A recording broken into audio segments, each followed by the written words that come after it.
خاص طور پہ علماء کرام سے، طلباء مدارس کے طلباء، تبلیغی جماعت کے حضرات اور وہ لوگ جو خانقاہوں سے مربوط ہیں، ان سے میں خاص طور پہ یہ بات کر رہا ہوں کہ اس کو دیکھ لیں کہ قرآن و سنت میں ریاست کے احکام کیا ہیں، سلطنت کے احکام کیا ہیں. اور اگر آپ کو کوئی مشکل پیش آ رہی ہو تو میں آپ کو ابواب بھی بتا دیتا ہوں.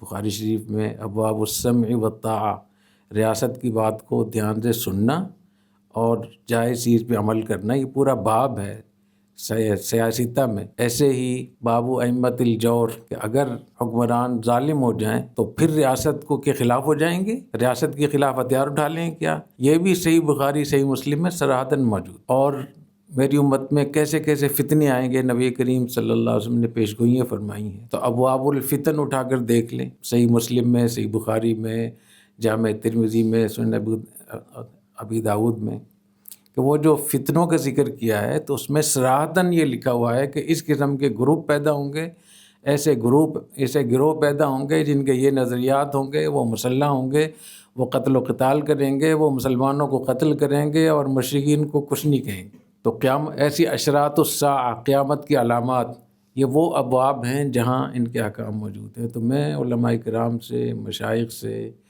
طلباء سے، اساتذہ سے، تبلیغی جماعت کے حضرات سے، اور جو لوگ خانقاہوں سے مربوط ہیں، کسی بھی مذہبی ادارے سے مربوط ہیں، تو ان سے میں ہاتھ جوڑ کر درخواست کروں گا کہ آپ فیس بک کو دیکھنے سے پہلے قرآن و سنت کو دیکھیں. ہمارے لیے قرآن و سنت ہے اصل ہے، اس میں دیکھیں اس میں کیا لکھا ہوا ہے. دوسرے نمبر پہ ہمارا آئین ہے جس پہ ہم نے ہمارا آئین بھی غیر مشروط اطاعت کا کہتا ہے. جو ملک سے وفاداری ہے کسی شرط کے ساتھ مشروط نہیں ہے.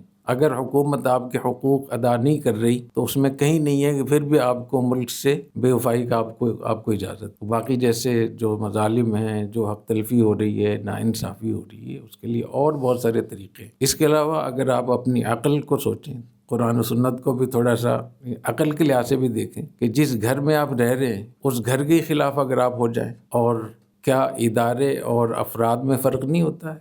اگر کسی ملک کے اندر لوگ خرابی کر رہے ہیں تو کیا اپنے ملک کے خلاف ہو جائیں گے؟ اگر آپ کی فیکٹری میں، آپ کے کاروبار میں کوئی غلط لوگ آ گئے ہیں یا آپ ہی کے بچے کو غلط کام کر رہے ہیں تو آپ اس اپنے کاروبار کے خلاف ہو جائیں گے، فیکٹری کے خلاف ہو جائیں گے، اپنے گھر کے خلاف ہو جائیں گے. تو ریاست بھی تو آپ کا گھر ہے.